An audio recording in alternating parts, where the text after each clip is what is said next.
On a true story, the Maersk Alabama, owned by Maersk Lines, was sailing off the coast of Somalia when it was overrun by 4 Somali pirates that boarded that container ship, taking control of the Maersk Alabama. After being on the container ship for several hours, those pirates departed from the container ship on a lifeboat that was launched from the Maersk Alabama, but with them they took the captain of the ship, Richard Phillips, as a hostage. Their goal: take Phillips back to the Somali coast and hold him for ransom. Before that lifeboat could make it back to the Somali coastline, the Bainbridge GRI came on the scene. The Navy, being aware of the situation taking place on board the Bainbridge, had placed aboard the situation taking place aboard the Maersk Alabama, and had placed aboard the Bainbridge a team of elite Navy SEALs. Some of them were snipers, some were negotiators. Well, the SEALs put an end to that ordeal. They eliminated 3 of the pirates and captured one, which is now serving time in the United States for that crime committed, and they rescued Richard Phillips. The ship had happened on back to your right, the Bainbridge, and also she was used in the filming of the movie as well. On the left side of the pier, we'll see another Arleigh Burke. Number 107 is the USS Gravely. She's another new Arleigh Burke, nearly a $2 billion warship with the upgraded weapons and electronics aboard. Next pier coming up on our right is Pier 8, and that is the supply pier at the base. We'll find a very large underway replenishment ship on this side of Pier 8. The ship's hull number is 12, and that is the USNS William McLean. William McLean is one of the Navy's new Lewis and Clark class underway replenishment ships. There are now 13 of this class in the fleet today.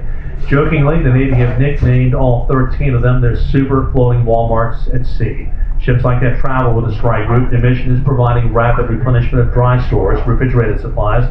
That ship carries aboard a tremendous amount of ordnance, potable water, petroleum products. In fact, you name it, that ship would carry it aboard.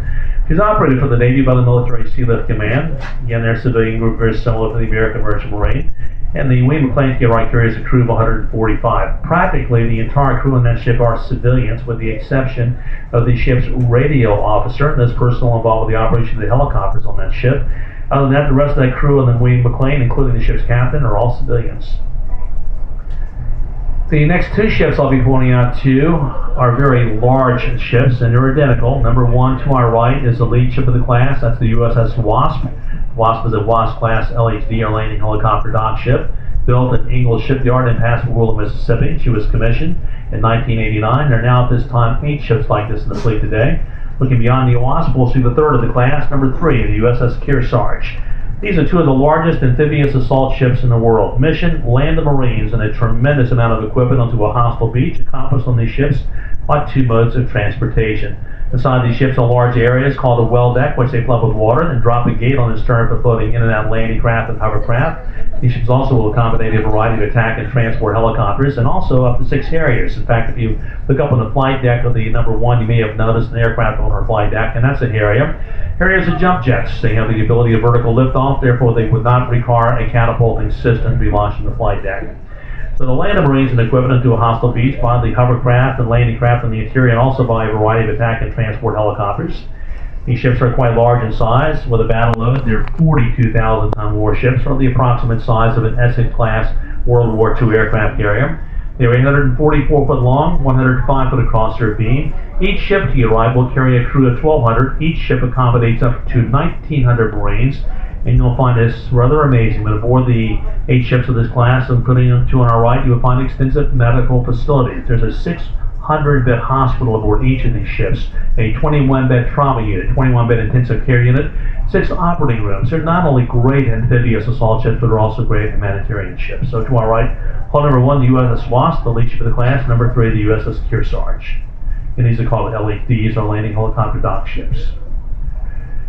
Well, the aircraft carriers have grown since yesterday. We did have 3 out here yesterday. Now there are 4 carriers to the base. It's really unprecedented. At one time, we actually saw 5 carriers to the base at one time, and that happened probably about 5 or 6 years ago. Sometimes 2, maybe 3 at the base, but 4 carriers, really unusual. So, ladies and gentlemen, the head of us to your right, you're looking at 4 of the largest and mightiest warships in the world. We're going to be looking at 2 different classes of carriers to the base this afternoon. So let's start off with the one closest to us. That ship closest to us is CVN-69. That is USS Dwight David Eisenhower. The Ike is a Nimitz-class carrier. We currently have 10 Nimitz carriers in the fleet, and they make up the 10 active duty carriers that are currently now serving in the United States Navy.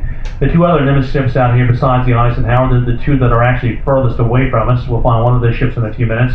bearing the number 73 upon her island. That's the USS George Washington.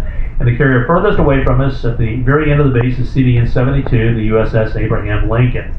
Now, the carrier that's different from the three Nimitz-class ships is the one bearing the number 78 on her island. Ladies and gentlemen, that will soon become the newest commissioned ship in the United States Navy. She is a lead ship of this class, the first one constructed. You're looking at the USS Gerald R. Ford.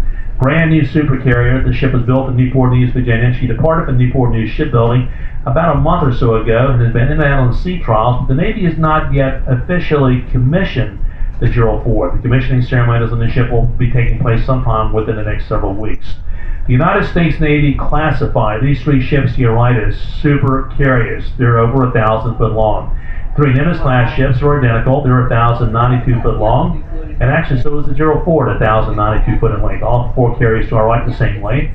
The extreme widths or breadths of the flight decks on the Nimitz-class ships are 252 feet. On the Gerald Ford, her flight deck is 4.5 foot wider at 256.5 foot wide. One of the additional reasons for the additional width of the flight deck on the Ford is that ship has been outfitted with an electromagnetic catapulting system. And it's the first ship ever constructed that will launch aircraft into the air by the use of an electromagnetic catapult. We'll go into greater detail about that in a few minutes. Structure you'll find on the flight decks of these ships are called the island. That's where most of the